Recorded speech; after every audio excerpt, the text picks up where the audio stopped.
So previously we collaborated on a video about the INFJ and our instinctual variants, and that video can be found in a link in the description box below. And would you like to briefly introduce your channel for those who haven't, known about it?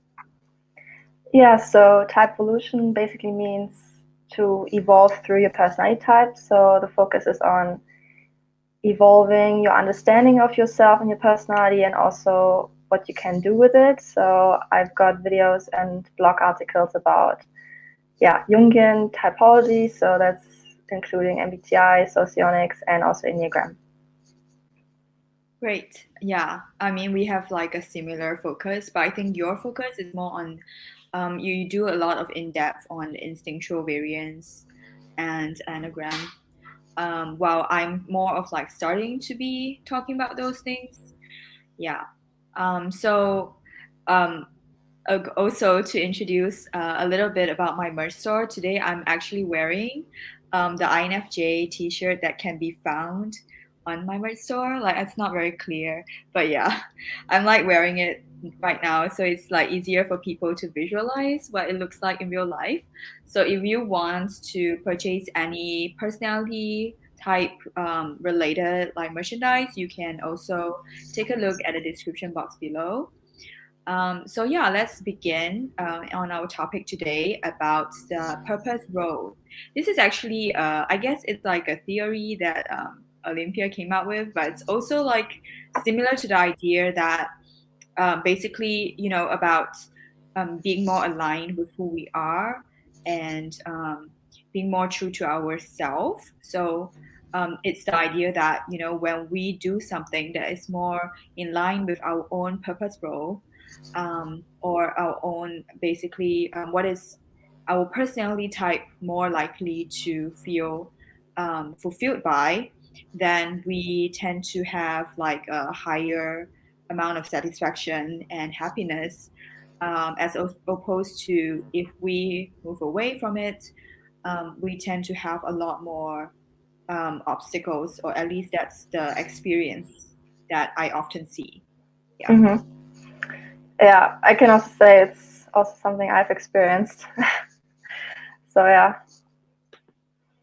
So, would you like to briefly give an explanation about the purposeful concept and also maybe Mm-hmm. give some examples on the different personality types and some of the purpose roles that they may tend to gravitate towards or feel more aligned with? Mm-hmm. Yep. So purpose role. I haven't written an article about it yet, but this is basically the idea behind my new type descriptions, where I combine basically the theory from MBTI with socionics. And at the bottom of it, you find out, okay, so these types have certain strengths, and which kind of, so to speak, purpose role fits those strengths the best. And purpose role could also just be a social role. This is maybe also another way how you can think about it. It's basically also what it gives you the most personal fulfillment, but also what society would benefit from the most, at least just based Right. on your personality. The problem, of course, is that depending on where you are and your surroundings, sometimes your personality is not as needed, or they are looking for other strengths at the moment. So then this is also what often happens, that people end up trying to fit into other roles, like other social roles that are close enough to their type or even very different from it. And depending Yeah. on how close it is to your actual personality, it's going to cause more or less stress and inner turmoil and just problems. So Yeah. at the moment, I've written 8 descriptions, and I've got like 3 in the back of my mind, and after that I still need to think about it more. So this is also something I mentioned before we did this recording, that I think these, so to speak, archetypes can be also discovered by other people. So this might not be, how you say, like entirely unique in that way. but I still think not many people are able to really pinpoint it or bring it down to one specific purpose role. And you do see people giving each type a certain name or title, but oftentimes this title is not exactly something that fits the entire personality. It can either be very anecdotally, or it's something that the person might not even be good at, or really their purpose in a way. So the difficulty can be to make it general enough that the title can fit different, like very different kinds of people of the same personality type, but also specific enough that it still fits the strengths of the personality type. So this is why it takes some time, but yeah, I think it can be really useful. And even if you do not necessarily want to follow my version of it, I know some people sometimes have different ideas. At the end of the day, I still think the principle, the foundation is important. Just doing something that suits your personality. And if it's not possible that it's your main profession, then at least something you do on the side, or as a hobby at least. So then you can really improve also your mental well-being. I guess, I mean, I have also had the personal experience of basically kind of going against my personality or having some kind of conflict with it. So, yeah. So would you like to, okay, maybe I would share it first and then later on you can share. So yes, I have also had experiences where I veer away from what my personality type tends to be more fulfilled by. So the idea of a purpose role is basically you are doing something that is more aligned with your natural strengths and also more aligned with what you are naturally interested in. So I think some examples of that that I can think of, it's not like something that I came up with, but it's just based on observation. So if you look at MBTI types and also look at the cognitive functions, I noticed that actually, a lot of types that we see as even so-called opposite types, because we share the same functions, we can actually value certain things. Like we actually can share certain core values. So what I noticed is that INFJs and ESTPs, ENTPs, ISFJs, like these four types, okay, they don't have exactly the same functions, but ESTP and INFJ, we have the same functions. And what I tend to notice is that we both value a sense of freedom and autonomy. And it may look different in terms of the kind of activities that we gravitate towards. Like, obviously, we are not leading in SE, so we tend to not do well in environments that require a lot of SE. Whereas ESTPs may strive in like more social, more like risk-taking environments. But we both do value a sense of autonomy and freedom. And so both, I noticed that both INFJs and ESTPs do not do well in like organizations that are very like hierarchy based, that are very like focused on hierarchy, because we are both a little more like we want our freedom in a sense. And I noticed that with ENTPs as well, and also ISFJs, surprisingly, because even though they have a more traditional, maybe traditional seeming role, but I know that a lot of ISFJs in my life also value a sense of autonomy and freedom over their time. So they tend to not want to be job positions that require like maybe a very intense workaholic lifestyle. And they tend to value a sense of autonomy as well. So that's why I see a lot of ISFJs gravitating towards jobs that either um, allow them some like free time, like maybe they want to be. A lot of ISFJs do like working with children. That's what I noticed. Like either they are like working with children in some ways, or they are like doing some kind of work that allows them to have a bit of like flexibility in their time. So like something that is not overly regimented, or at least something that is not like too intense and fast paced because they don't have the TE valuing thing. So that's something that I noticed in ISFJs. And so like these are some examples that I can think of when it comes to, going for work, or at least going for a path that is going to be a little more smooth sailing for you. Because I realized that, in the past when I try to force fit myself in certain roles that are not really playing to my strengths, like I can still do them. It's just that there's got a lot more resistance in the path, like when I'm doing. So one really good example, which I have given a lot in my other videos as well, is like the waitering job. I mean, it's not like a full time or anything, but like I used to do them because students didn't really have. I didn't really look for other jobs because it was like the easiest way out for the students. And waitering is obviously not aligned with like my purpose. As an INFJ, it's actually a really bad environment because you're required to be like really fast paced. I mean, like really fast in your, like physically speaking, and you have to be very exact, like very precise. And it's not something that we find meaningful or fulfilling. And also the emotional atmosphere is usually quite bad.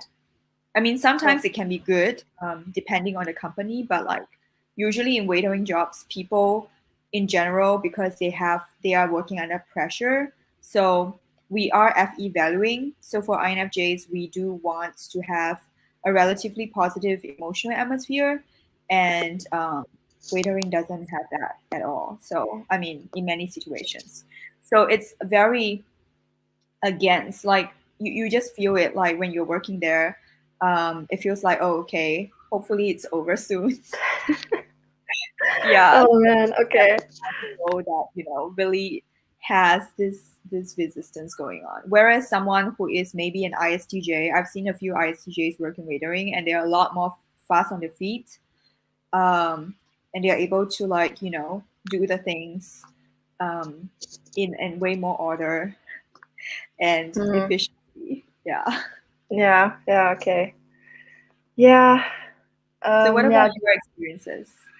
yeah, my experience. So I never tried the waiting because I already kind of knew in the back of my head, okay, no, that's I cannot do that. But the one thing I tried that wasn't really, yeah, I mean, when I was studying, I had like this part-time thing where I was actually, so to speak, babysitting, like how you say. So I heard like another INFJ being like, oh, I used to do this, it's okay, So I was like, okay, this is an easy job where you basically just make sure that children are, not dying or something. I don't know.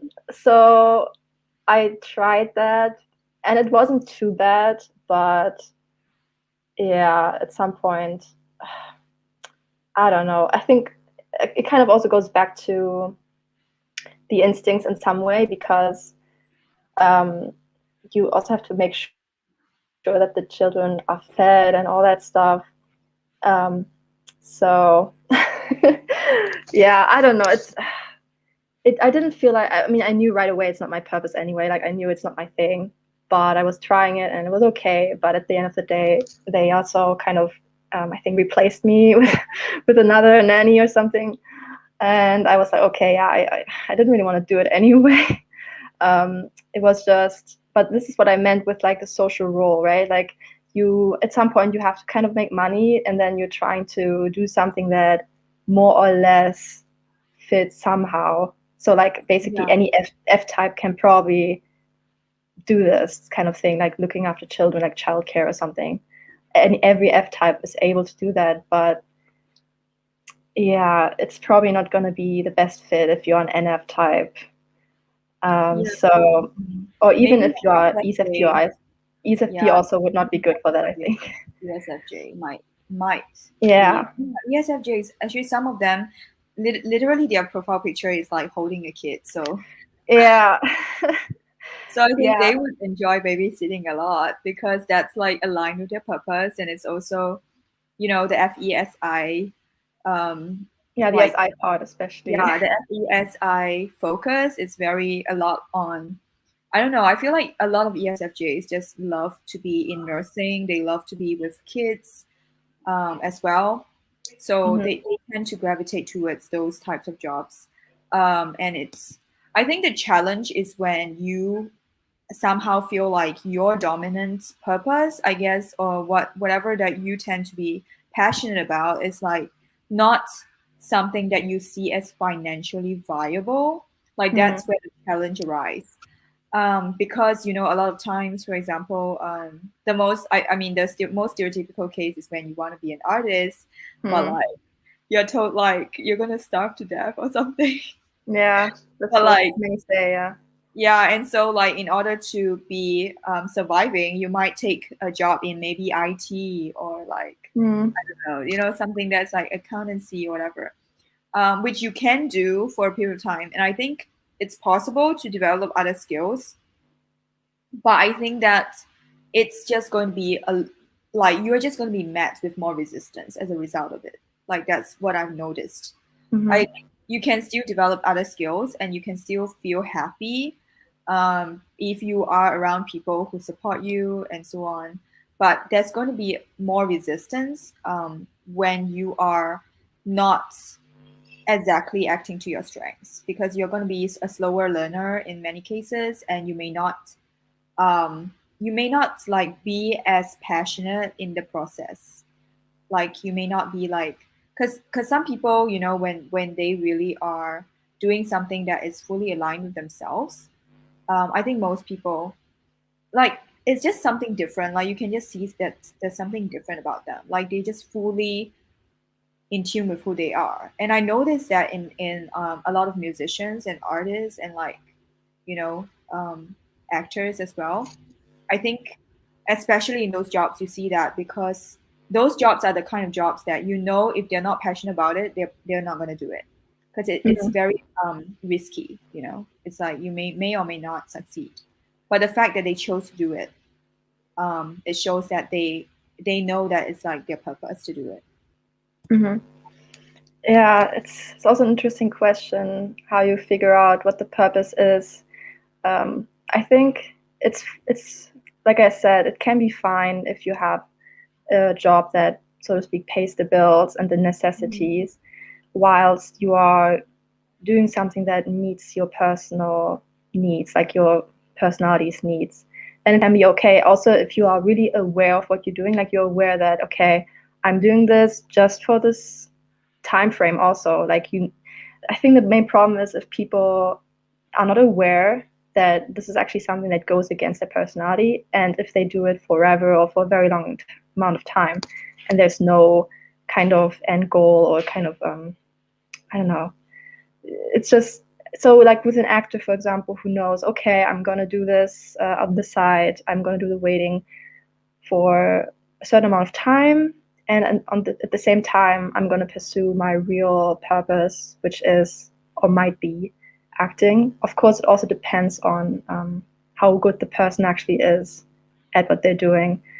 I mean, I'm not an expert on acting, but the problem is also there's lots of other things that go into it. So it can be ability, but it can also be just the people you know. This is also a big thing.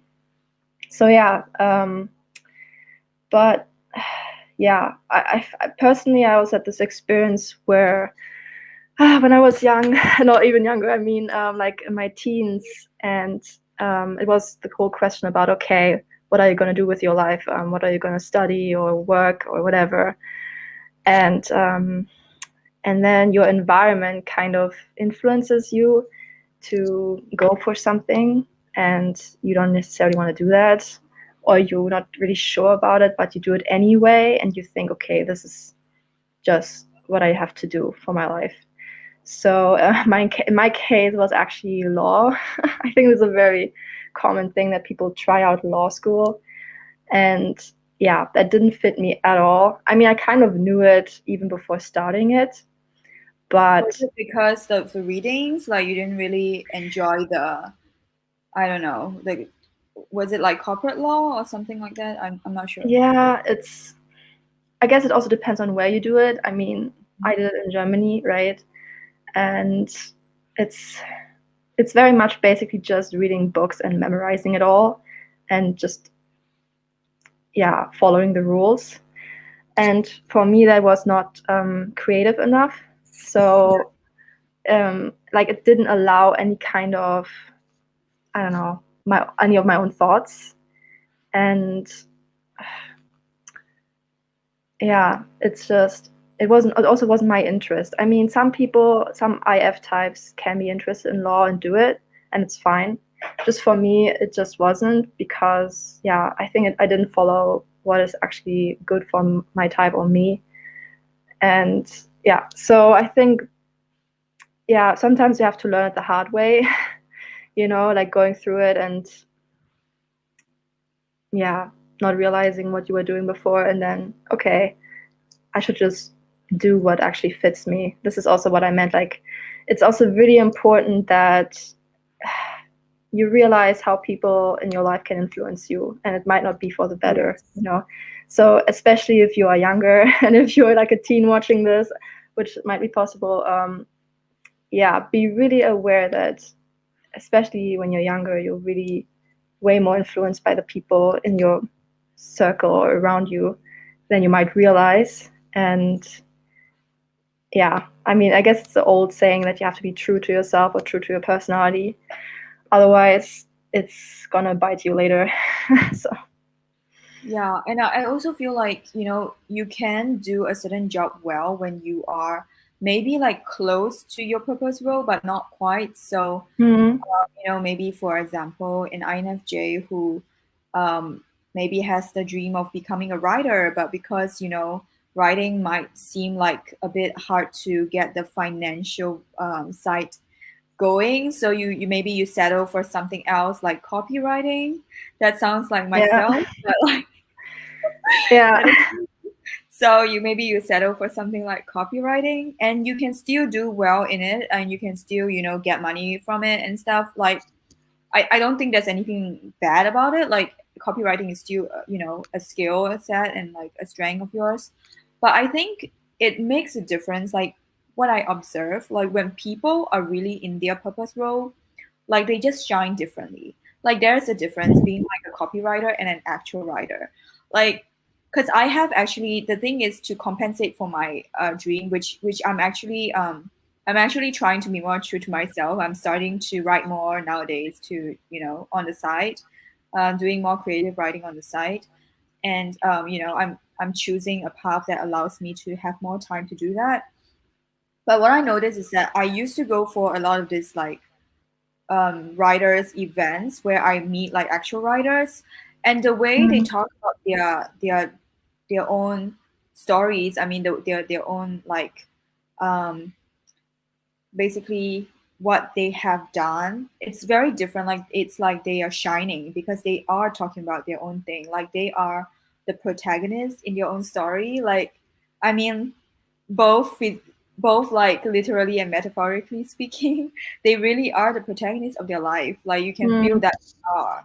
Whereas when I'm doing copywriting, like yes, I'm confident in my copywriting skills, but it's not where I truly have that shine. Like it just doesn't, it's like, okay, I can talk about my copywriting, I can talk about what I have done, but it's not that same level of confidence, and it's not the same level of, oh, this is really what like what I love to do, and like this is really what I'm meant to be, like because when you really hear people, I feel like there's just this intuitive feeling that when someone is in their purpose role, like you can know they're very attractive. Like mm, literally, I think that's why people are so attracted to like celebrities as well. Like not saying that celebrities are all like fulfilling their purpose, but I feel like a lot of mm, them are in the very reason that they are in the job, because those jobs tend to be a lot less stable. So for them to pursue that path, it shows that they already have a lot of courage to pursue their dreams. So I think that's why people have so much admiration for people when they are in their purpose role. Like you can just see that.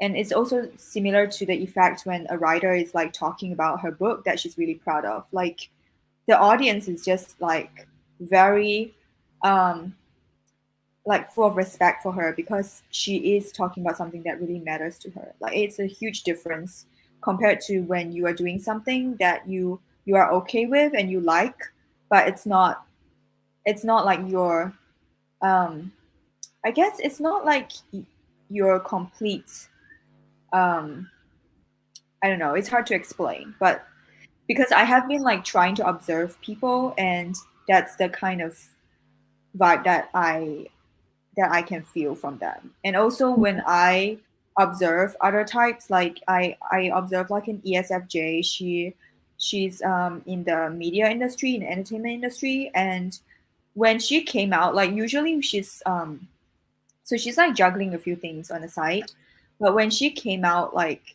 in her role in that industry, she does like she does entertainment, so she does like comedy and all that. When she really you see her doing comedy, like she's a totally different person. Like she's literally giving off this very attractive, very fun, very it's like the kind of vibe that you want, like people will want to gravitate towards her when she is doing that. um yeah, it's like she is bringing out her true self, I guess, when she's doing Mm. it, because it's so like in her purpose to do comedy, Mm-hmm. for that Yeah. particular So ESFJ. I mean, not every yeah, ESFJ is good for comedy, but that no, particular, wow. yeah. There's certain things where it also really depends on what your natural skills or talents are, or like your gift. So even with the same, let's say, MBTI type, there can be people who have different skills or talents. I mean, some of Very them, true. there's some stereotypes that, oh, all of them are good at music, or all of them are good at this and that, and that's not always true. So so you still have to also kind of differentiate between what is like the inherent talent or skill and your personality type. But with some of them, they go well together.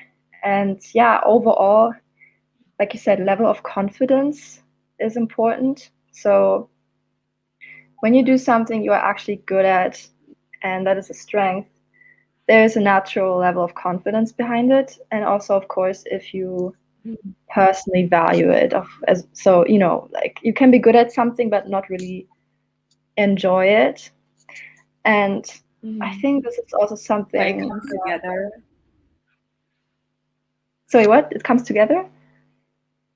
Like when you love something, and then it's like the ikigai concept, which everyone Ah, keep yeah, repeating.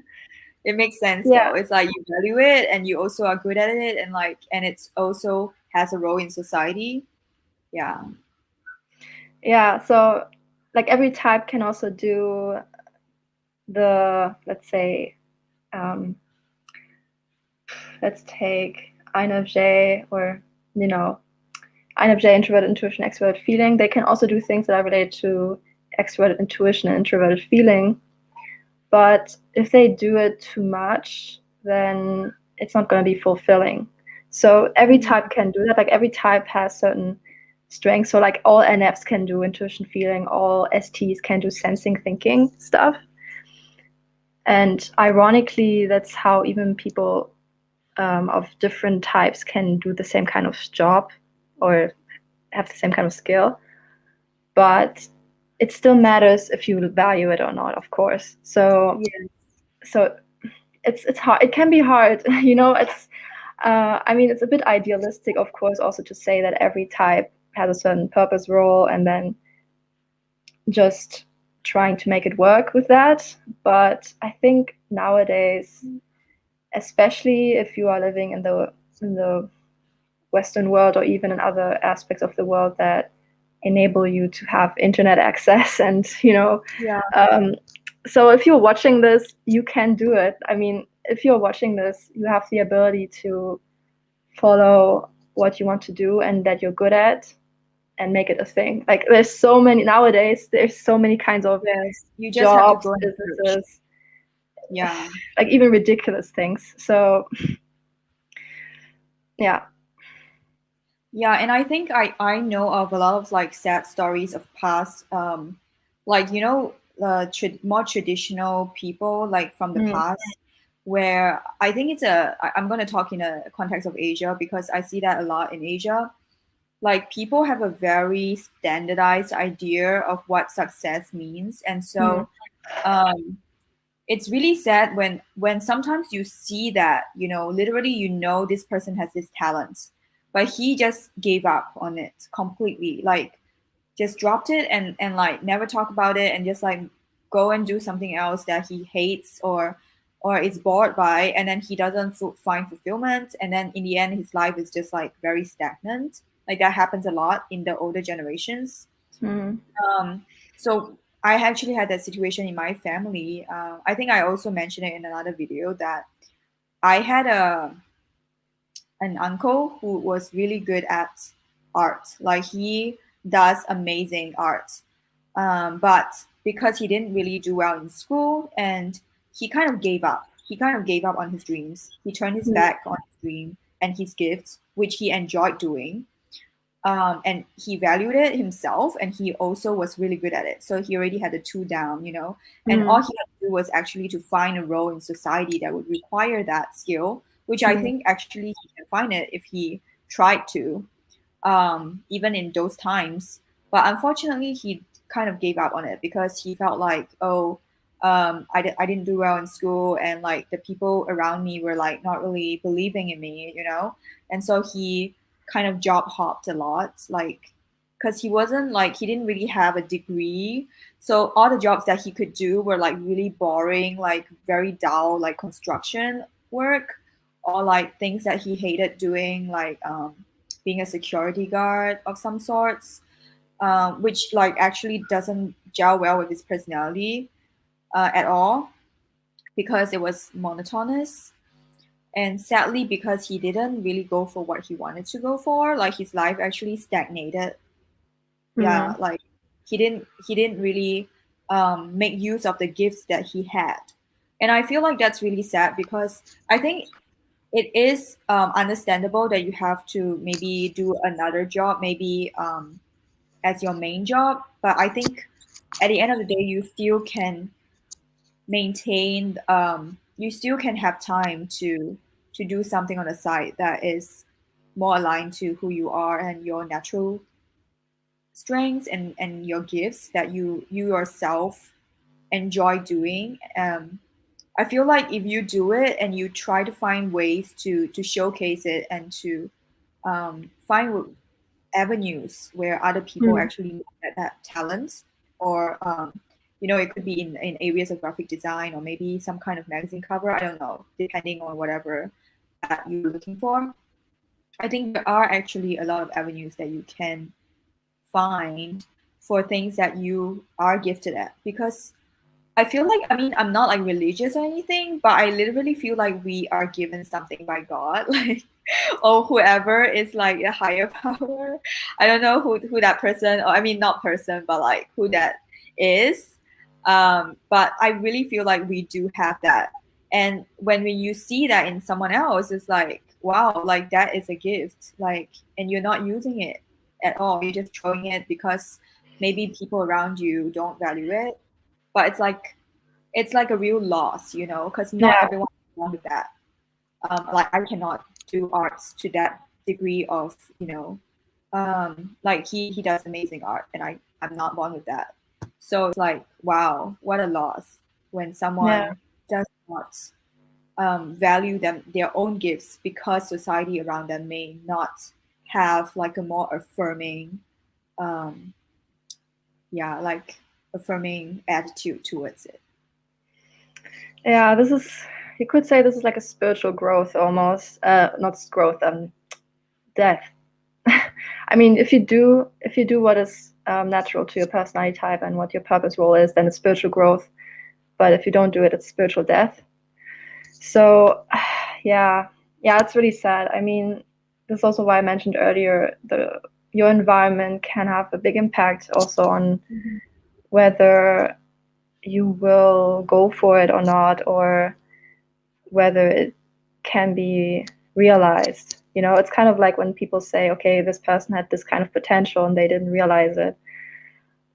So, yeah, it's important. I mean, this is also why I mentioned the internet, because nowadays it's much more much easier to actually find an audience or find people who would enjoy what you're putting out. Right.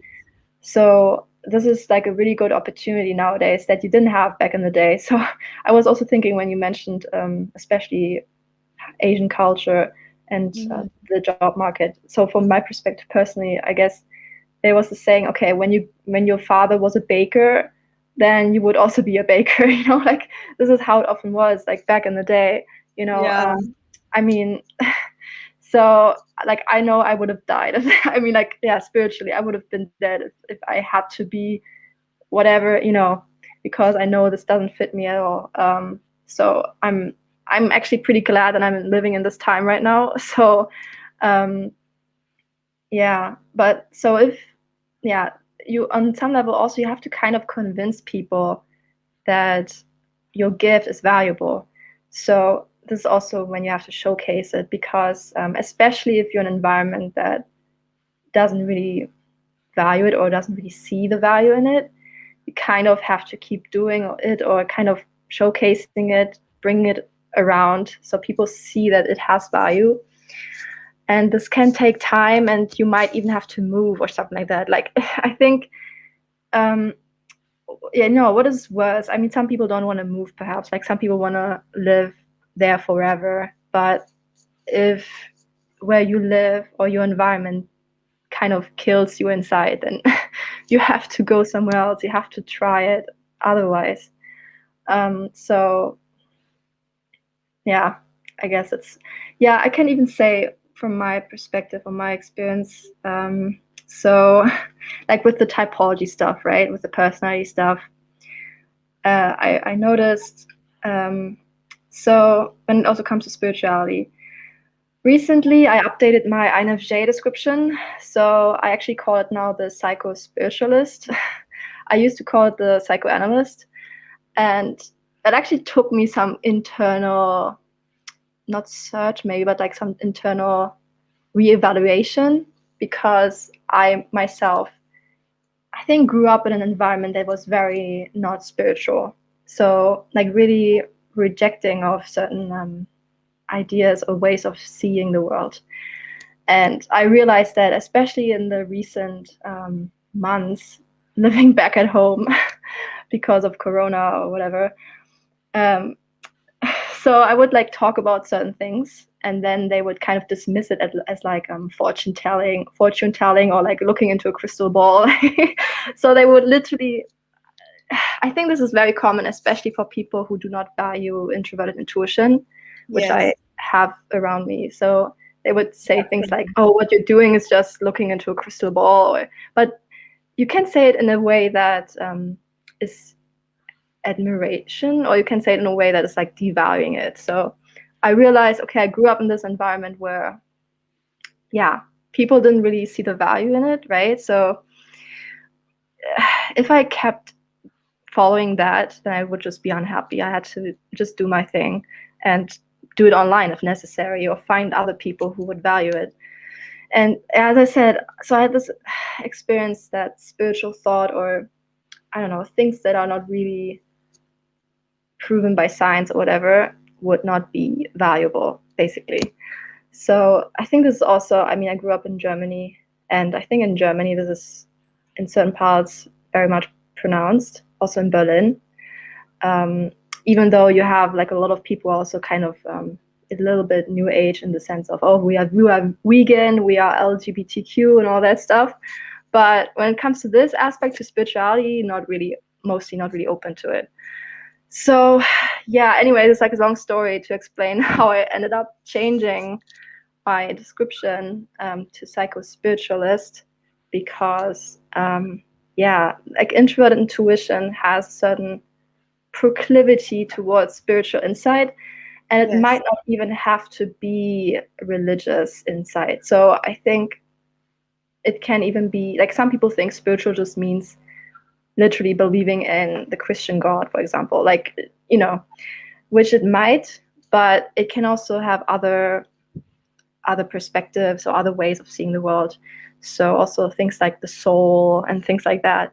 are actually spiritual, because you cannot really measure the soul. you know Yes, I'm actually um, interested in those concepts. And I mean, like, I'm not going to go too in depth because yeah. this is veering off topic, but recently I have been watching videos on like the idea of karmic connections, and it's like really interesting. yeah Anyway, off yeah topic. But yeah, so like, mhm. this is what I realized, in my experience. Also, I've been watching like YouTuber who mentioned that she's kind of doing a psycho-spiritual approach, and I type her personally as INFJ, and I was like, okay, this is interesting. I think this is what it's really about. Um, yeah.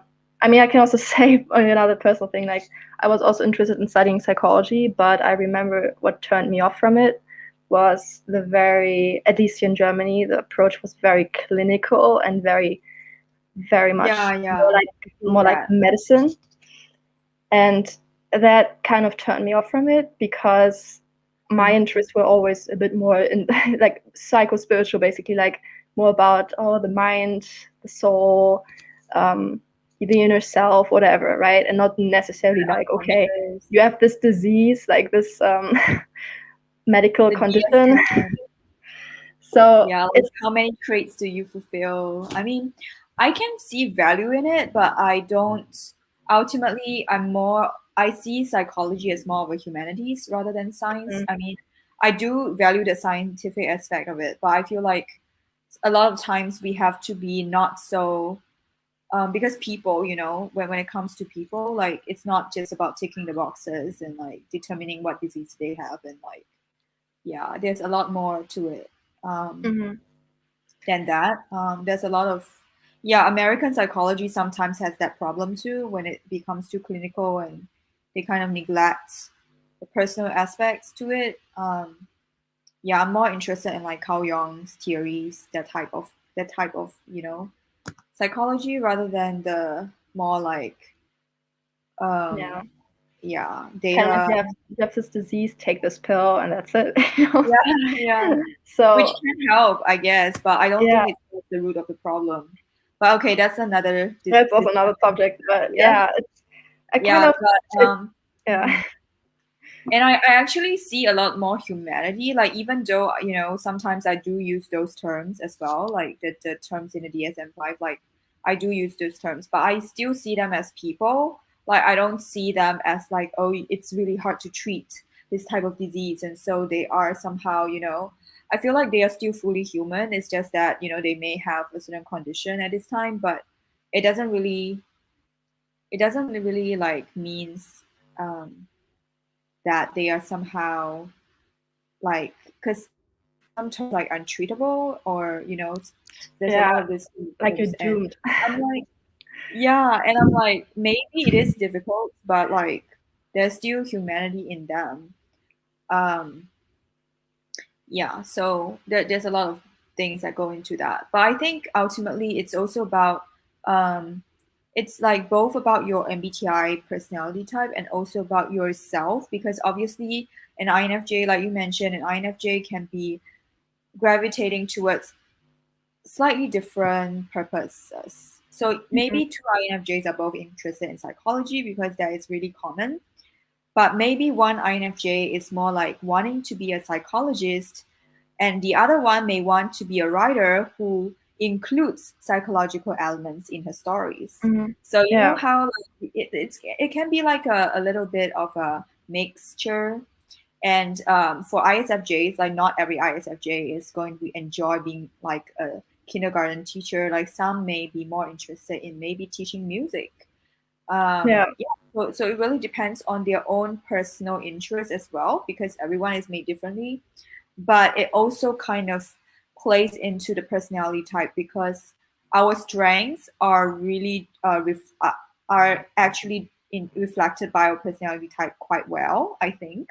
Like for example, me, if you are talking about like very hard data stuff, like I'm really not into it. Like the TE stuff, nah, I'm not into it. Like pure data, like just looking at the stats and like analyzing stats, like I really would die spiritually if yeah, that's my main job. But I think it's more like a percentage thing. Like if obviously when you do anything, that there would be some aspects that you don't value and don't like doing. But I think that we should try to like gradually align ourselves, or try to be on a path where maybe majority of what we are doing is something that we value and also are sort of more good at, because Mm-hmm. I think that really helps with making the path less full of obstacles. That is, to me, sometimes is a little unnecessary. Yeah. I think it's the reason is because we are making things difficult for ourselves, to be honest, Mm-hmm. because of being afraid of what people would say, or like, wanting to appear more like accepted.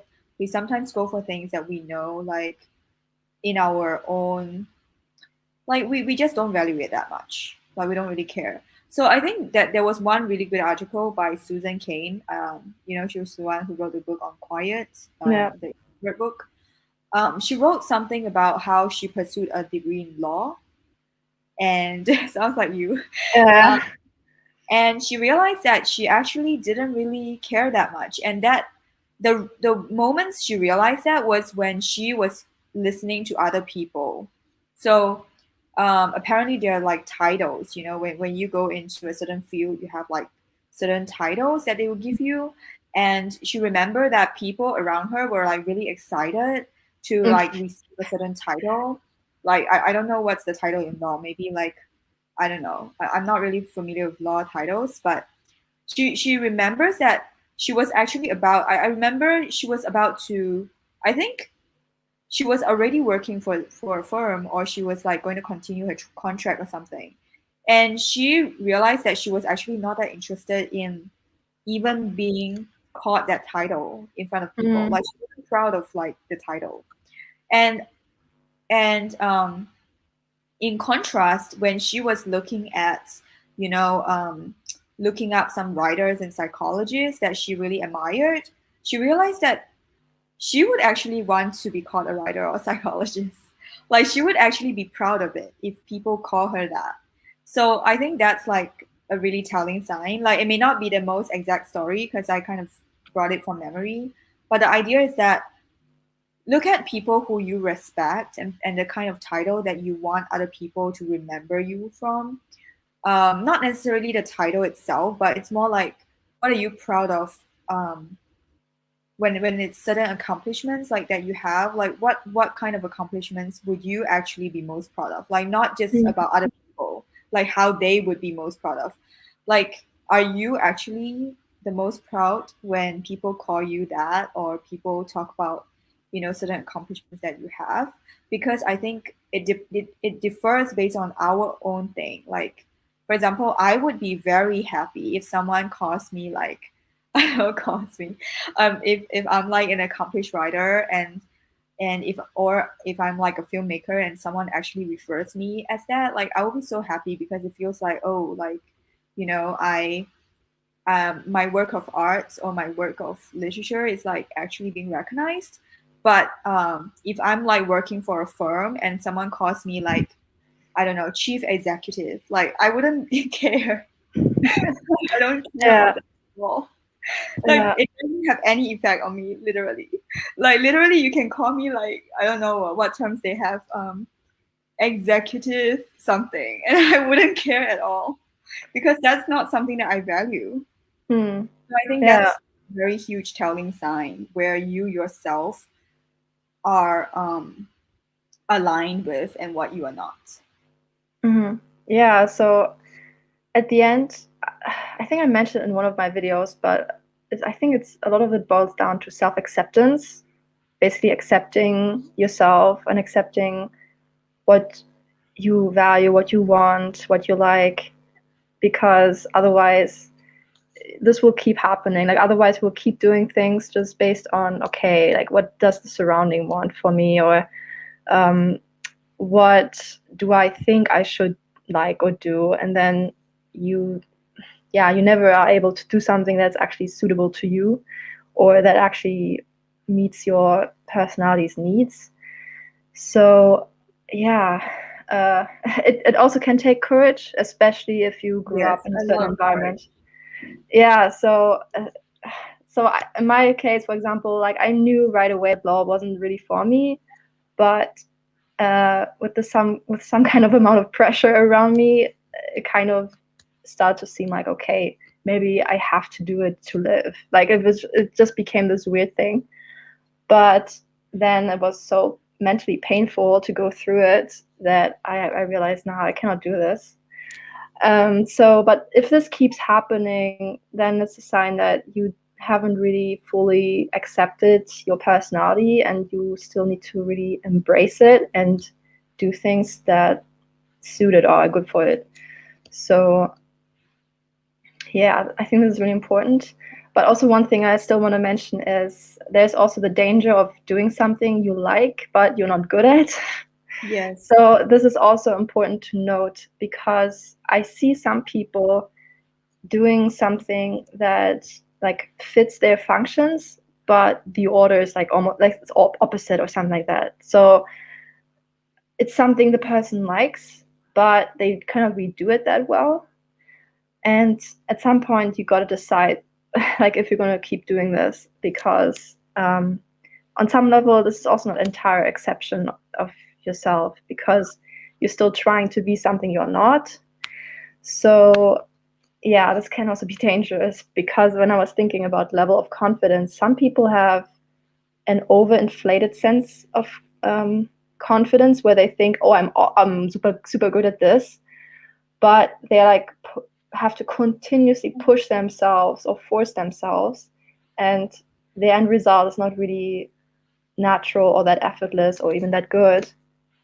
So then once again you have to go back to self-acceptance. So in the end, you got to accept your personality and what you are dealt with and your strengths and gifts, because there is some purpose behind that. If you didn't do it, then this would be lost in the world.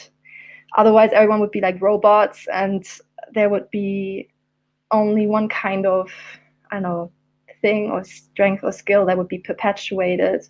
But we need more than that. So yeah, so it can take a lot of courage, and it can be scary, and you also really need to accept yourself and your personality. But once you do, it's just going to be way better. And yeah, so it's kind of, I mean, if someone believes in God or this higher power, then it's kind of what you owe to yourself and to that higher power, because otherwise, yeah, you're throwing it away. like kind of like you alluded to earlier, when the uncle has that gift and is not doing anything about it. It's kind of like a waste of that gift. So yeah, but yeah, as I said, acceptance is really important, and if necessary, you may have to change your environment and seek out those people who also would value that skill or that gift or that personality. Right. Yeah, and also a lot of times acceptance begins with yourself. I mean, it sounds really difficult, but oftentimes the reason why we are really affected by people who don't accept us is because we haven't found acceptance over certain things that we ourselves value that maybe they don't. So one struggle I had was actually with this channel. So Oh, I don't know what I'm doing because I live in a very like STJ society, sadly. And yeah, a lot of people don't know what I'm doing. And I realized that actually I don't really need their approval. And a lot of them actually don't have a lot of negative judgments either. They just don't know what it is. Um, but I kept going anyway, and I realized that actually it's not really their judgment that was the issue. It's actually my own lack of self acceptance that was the issue. Because when I started the channel, I had a lot of self doubt. So there were a lot of times where I just left it there for many months and then come back to it. Like I wasn't consistent, you know? And I actually didn't feel fully confident about my own vision, um, which my vision is actually to get the channel to reach 1K subscribers first and then go to like 10K subscribers. So everyone please help me out on this journey. But yeah, so I wasn't like, I believe in my own vision, but I wasn't like fully accepting of my own hmm. what I what I myself value, because I feel like, a lot of people don't understand what I'm doing. But actually, a lot of times I was projecting that on them too, because not Mm. like people were actually saying anything about it. In fact, my friends supported the channel, so the only problem was actually coming from me. Mm. Like, I Okay. was the one thinking of a lot of making up a lot of negative assumptions as well. I mean, in addition to the fact that, of course, there were people who um, potentially didn't know about it and therefore may not react well to it. But a lot of times it was also from myself, because Mm. when we care too much about what other people think, it often comes from our own insecurities about what we are doing, because we are looking for, like, oh, someone should tell us, oh, what we are doing is okay. But a lot of times, to really be in your purpose role, you're not going to get that from the outside, because um from what I see, a lot of people's purpose role is not very clearly defined. It's not like an easy thing that you just find, like, Mm. oh, purpose role is just to be in this position in this company. It's not that easy. Um, and you see a lot of trends online, like, what about the things that you talk about, like online being a really good resource, like the internet. I saw a lot of people on TikTok being really creative. So I saw some people who are really good at playing different characters. It's kind of a comedy, but on TikTok. And like, they are actually in their purpose role, because they are so good at creating these characters in comedy, and they are able to play these characters really well, and they get a lot of followers. And you wouldn't be able to know that they have these talents otherwise, if Yeah. not, because it's really difficult to make it out in comedy, especially when it comes to, you have to sign up for shows. I mean, you can still do it the traditional routes, but I think online resources just open the door to so many, more convenient ways of showcasing your talents. Like, maybe before that, you take like 5 years, but maybe now it takes Mm. like 1 year. Yeah. Yeah. It's much. I mean, I say it's easier. It's easier in the sense that uh, you are able to get more people to find and follow your stuff. Of course, there's also other difficulties. So the most difficult part is, one of the parts is, okay, you have to distinguish yourself from the others, but also just the internal struggle, right? Like just the internal, um, yeah, how you say it, just the internal resistance, where you don't want to, or you are scared to go for it. And I have to say, though, yes, it's true that many people don't really follow their purpose role, or they don't have a good grasp on it. But based on what I've seen, it's often because, yeah, the people in their environment did not support it. So I see with other people that have parents who support what they're doing, that for them it's much easier, of course, and they Yeah, find their like, purpose yeah, role way you have like earlier. one less battle. Yeah, it's much easier for them. So even like, I think also even Leonardo DiCaprio, I think his mother also supported his acting from a very young age. So of course that would help. If you if you don't have that kind of support from your family, it's obviously much harder. But then it's even more important that you find other people who can give you that support, and that's where the internet can come in, or just going to different groups, or just venturing out a little bit and seeing what other people are out there, and finding the people who have the same interests or the same goals or path. So yeah, it's hard, but I think still this time is really probably one of the most advantageous when it comes to finding those other people. But yeah, you have to really overcome the internal demon, maybe, that tries to keep you down and not do it. So yeah. Yeah, and also, I mean, it's like easier said than done, because obviously Mm-hmm. I've also taken a lot of detours, Yeah. and made a lot of excuses. But I think that ultimately it's also about being confident in what you have to offer Mm-hmm. as a unique person. So everyone, we have our own things to offer. So for example, if you find that you have a gift in music, but you are kind of daunted by the competition, but you have to remember that you have a unique voice, because you have your own background, you have your own um, you know what, be it culture or family or whatever, like every one of us, our history, like our own background is unique and our own experiences are unique. So what we can offer is also different from other people. So for example, even in the MBTI, YouTube Yeah. community, like every one of us, yes, we do talk about, MBTI and Enneagram and all that, but what we have to say is like different, because we have our own experiences and our own understandings that can contribute a different aspect to it. And it's the same with music and acting and writing. That maybe yes, we write about similar stuff, but like the way that we write it and the kind of stories that we tell is still going to be different because we are different people. And I think just knowing that we intrinsically we have something unique to offer. So actually competition is not that big of a matter once you realize Hmm. that, because we provide different things to the table. And another way I think about it is that if you're really good at something and you also really value it, I mean, the whole like ikigai concept again, and you find a role in society for it, like you don't have to worry about like competition, because you have to think about it like, if I don't actually step up to it, there's actually something missing.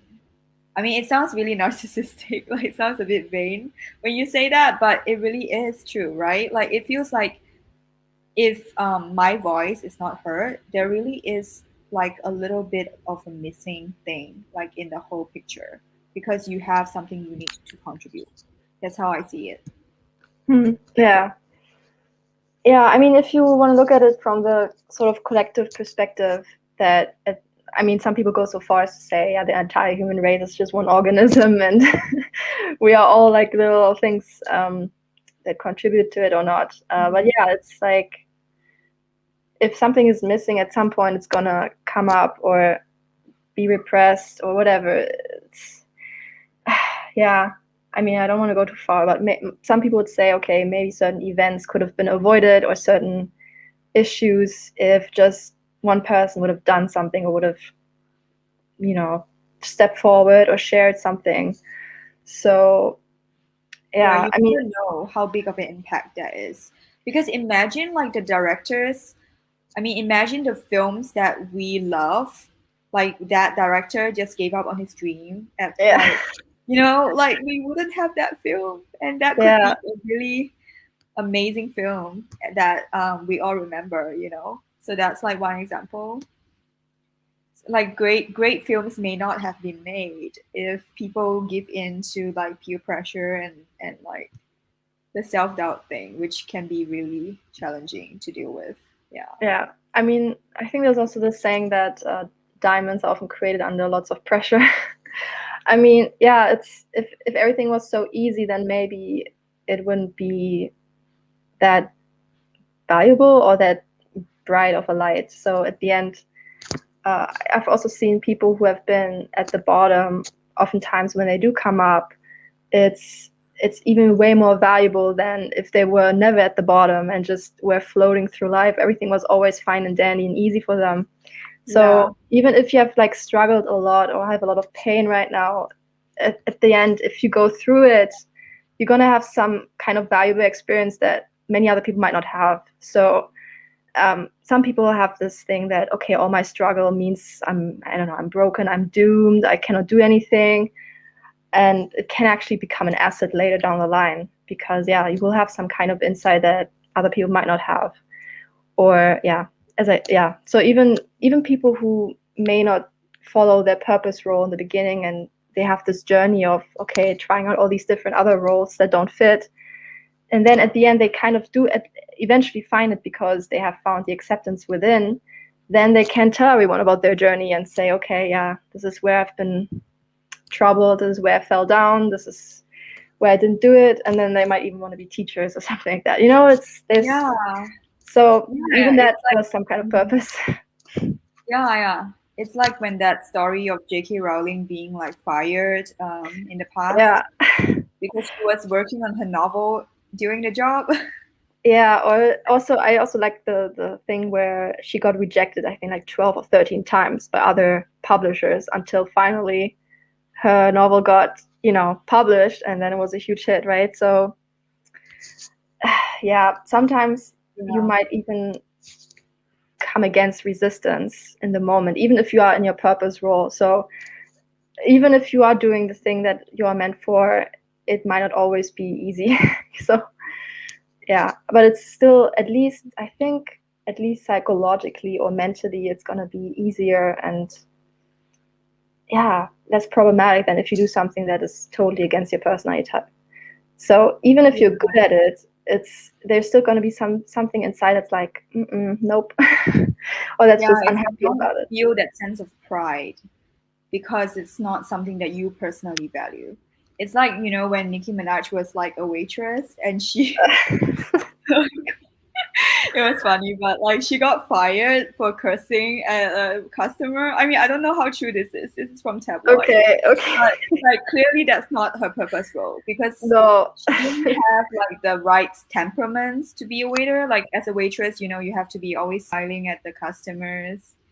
You gotta be suppressing your emotions and all that. But she obviously is meant for hip hop, which is Yeah. more suited for her, than Yeah.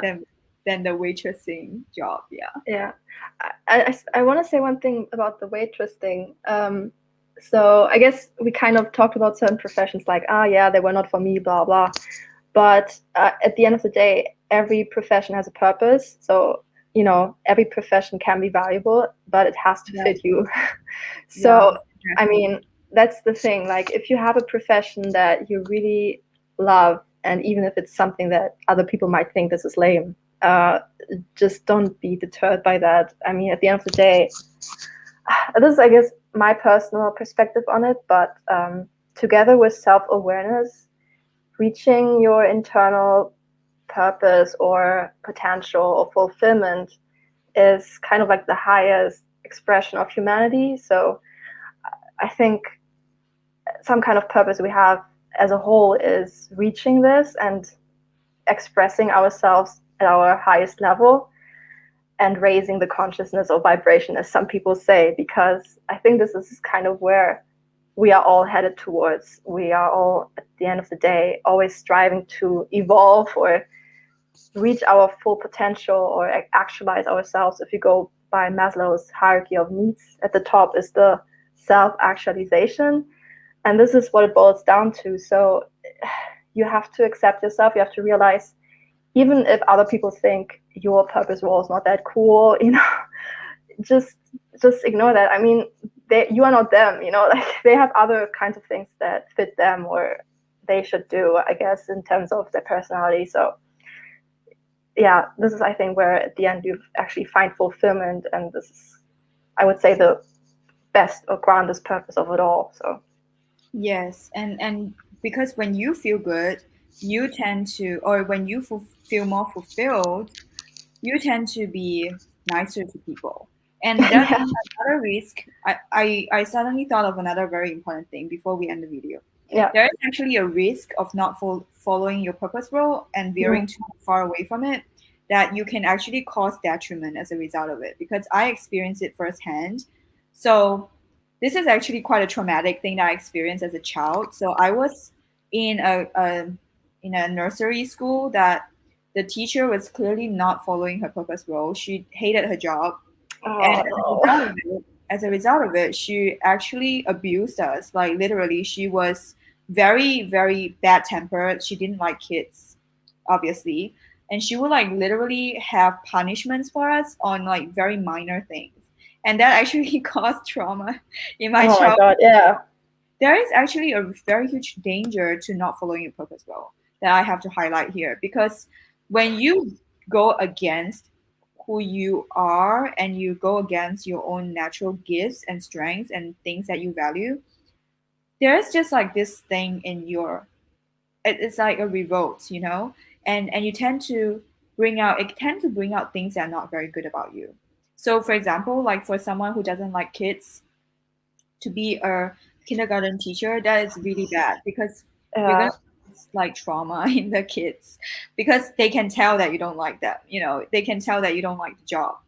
And also, like if you happen to be, maybe your natural strength is not for a particular job, but you still try to do it because other people are telling you to, you can actually cause the company to suffer as a result of you Oh not yeah, doing well, you know? So yeah, at the end of the day, I mean, not saying that obviously, like, it also goes down to your how hard you try and all that, but ultimately, once again, there is a risk. There's really a danger to going against your own value because you are going to feel like you are not fitting.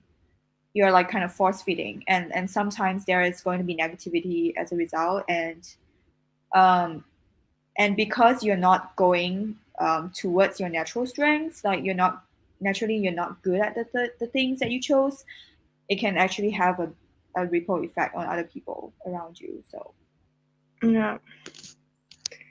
Yeah, good point. I haven't thought about that, but yeah, yeah, there can be a lot of negative energy building up if you go against what your personality needs. That I always say that, but it's basically you all have certain psychological needs, and if you do not meet them based on your personality, then it can create a lot of darkness. So I mean, what's the point of that? Like, why would you do that? It's just not good for anyone. So yeah, or like if you have a naturally strong personality and then you keep going for like customer service roles that don't suit your strong personality, that is also where, you know, you see a lot of people getting fired, or like you see them being unhappy, like I mean, like the Nicki Minaj example. But actually, if you look at it from a more like holistic point of view, like what you said about the vibrations thing, I mean, it can impact society pretty negatively actually when yeah, people are doing that against what they I mean, it can be for a short period of time because you need to, you know, bring bread home or something, but I think it's still possible for you to try out other things on the side. And on the opposite like end of it, it's like you are able to be more aligned with yourself, then you are able to actually bring gifts to the world. And it's something that only you can bring, you know, or yeah. only people like you can bring. Yeah. Yeah. So if you do at least one thing more or less regularly that fits your personality and your purpose role, it also helps keep this demon at bay that otherwise might create all this destruction. Like it kind of balances out the internal, you would say, I don't know, energy balance, so it doesn't become too dark or too destructive or toxic or whatever. So it's you have to be aware of this. You cannot just I mean, this is what I would advise, to just become really aware of, okay, what do you actually want out of life? What is actually important to you, Mhm. and what you are good at. And if you don't know yet, try it out, be around some people who can help you with that. So you don't get stuck in this negative, dark state. Otherwise, like you said, it can create destruction all around you. And it brings us all down, and like our entire humanity goes down if we do that. So, yeah. Mhm. Yeah. So I guess that's the end of this discussion. We went a little bit over time, but it's okay because this is an important subject, I think. My next video is actually going to be somewhat related to it. It's actually about how the introverted feeling function can, as in how we as INFJs, we can learn from introverted feeling, because it's introverted feeling is about how I feel, you know, it's very focused on the self, like what are my desires, like, and I think this is kind of a gateway to that video because it's also pertains to, you know, what we desire in terms of what we want to do, Mhm. and what we value, and not just about what society or other people around us value. So thank you once again, Olympia, for this Yeah. really um, insightful discussion. And if you want to subscribe, you can subscribe to both of us. I will put Olympia's channel in the description box below as well. So thank you and Yeah. see Thanks for you. having me. Bye. Bye.